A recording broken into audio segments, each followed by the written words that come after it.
سے کوئی سوال کرتا ہے شیعت کیا ہے، یہ اتفاق سے ہر کچھ دن کے بعد مجالس سے بیان کرتے ہیں تاکہ لوگ کثرت سے اس کو پھیلا سکیں. آپ سے سوال کرتا ہے شیعت کیا چیز ہے، آپ کہیں کہ پہلے خود بھی آپ سمجھ لیں اس چیز کو، دوسروں کو بھی سمجھائیں، پھر مختصر جملہ ہے اس کو آپ بیان کریں لیکن ساتھ میں کچھ چیزوں کے علاوہ. آپ سوال کریں کہ بعد رسول اللہ قرآن کو سمجھنا چاہیے تھا یا نہیں، کیا جواب ملے گا؟ سمجھنا چاہیے تھا. سنت رسول اللہ کو سمجھنا چاہیے تھا یا نہیں، جواب ملے گا ہاں. اب سوال کیا جائے آپ نے سنت رسول اللہ کو اور قرآن کو سمجھا، مثال کے طور پہ سب سے زیادہ کس سے سمجھا خود اہل سنت نے؟ سب سے زیادہ کس سے سمجھا؟ کوئی توہین آمیز بات نہیں ہے. سب سے زیادہ اگر سمجھا تو کس سے سمجھا قرآن و سنت رسول اللہ کو؟ جناب ابو ہریرہ سے. کوئی ہے شک اس میں؟ نہیں ہے.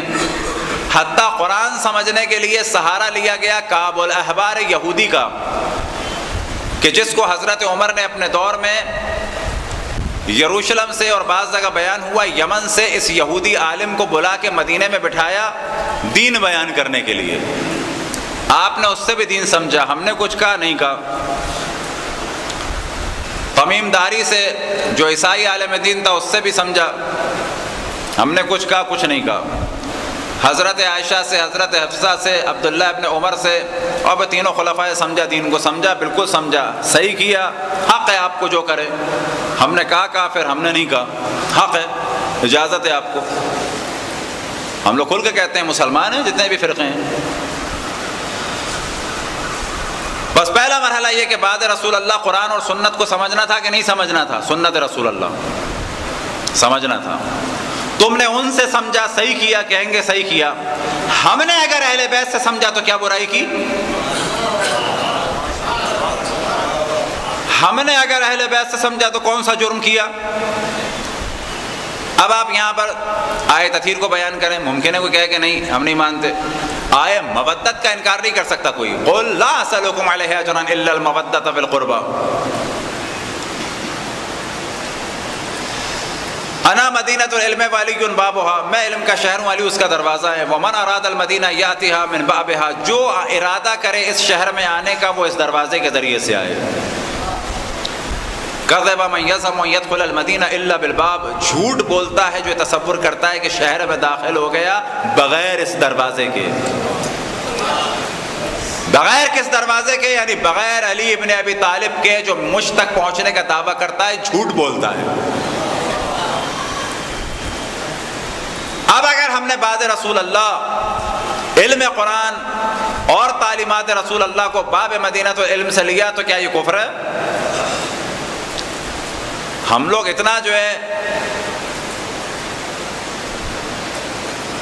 کھلی آغوش کے ساتھ قبول کر رہے ہیں کہ آپ چاہے جناب ابو ہریرہ سے دین لیں، کعب الاحبار سے دین لیں، تمیم داری سے دین لیں، جناب حفصہ سے لیں، جناب عائشہ سے لیں، جناب عبداللہ ابن عمر سے لیں، یہ وہ زیادہ ہیں جن سے لیا گیا. حضرت عمر سے، حضرت ابوبکر سے، حضرت عثمان سے لیں، اجازت ہے آپ کو. لیکن سوال یہ پیدا ہوتا ہے کہ بعد رسول اللہ اگر کسی نے دین لے لیا مولا علی سے، جناب سیدہ سے، امام حسن سے، امام حسین سے، تو یہ کون سی برائی ہوئی پھر؟ اب یہ ایک مرحلہ آ گیا، اس میں آپ فضائل اہل بیت بیان کریں اور دونوں کا موازنہ کریں کہ آپ نے ان سے لیا، ان میں زیادہ فضائل ہیں یا ان میں زیادہ فضائل ہیں جن سے ہم نے لیا. یہ ہو گیا پورا ایک مرحلہ. اب اس مرحلے کو آپ ذہن میں رکھیں، ساتھ میں جس کی ڈیفینیشن ہے وہ کیا ہے کہ بعد رسول اللہ جن لوگوں نے بے حکم رسول اللہ، بعد رسول اللہ جن لوگوں نے بے حکم قرآن اور بے حکم رسول اللہ اہل بیت سے قرآن اور رسول اللہ کو سمجھا، انہیں کہا جاتا ہے شیعہ. بعد رسول اللہ بے حکم خداوند تبارک و تعالیٰ و بے حکم رسول اللہ جن لوگوں نے قرآن اور رسول اللہ کی تعلیمات کو اہل بیت سے سمجھا وہ شیعہ ہیں. یہ ہے شیعت کی تعریف. لہذا کوئی بھی آپ سوال کرے آپ اس بات کو ابھاریں اور بہت زیادہ ایسے شدت سے بیان کریں کہ شیعہ وہ ہیں جنہوں نے قرآن اور سنت رسول اللہ اہل بیت سے لی. اب تم خود فیصلہ کرو کہ اہل بیت زیادہ افضل ہے، یہ زیادہ افضل ہے. صحابہ کا احترام ہے، لیکن آیا صحابہ کی محبت رسول اللہ کی رسالت کی اجرت ہے؟ لیکن اہل بیت وہ ہیں کہ ان کی مودت جو ہے بے حکم رسول، بے حکم خداوند تبارک و تعالی واجب ہے، اور اتنی اہم ہے کہ اگر کوئی ان سے مودت نہیں کرتا تو وہ رسول اللہ کی رسالت کی اجرت کو ادا نہیں کرتا۔ اب اگر ہم نے دین ان سے لے لیا کہ جن کی محبت رسالت کی اجرت ہے، تو کیا یہ کفر ہے؟ اور تم نے دین لیا ان سے کہ جن کی محبت رسالت کی اجرت نہیں ہے؟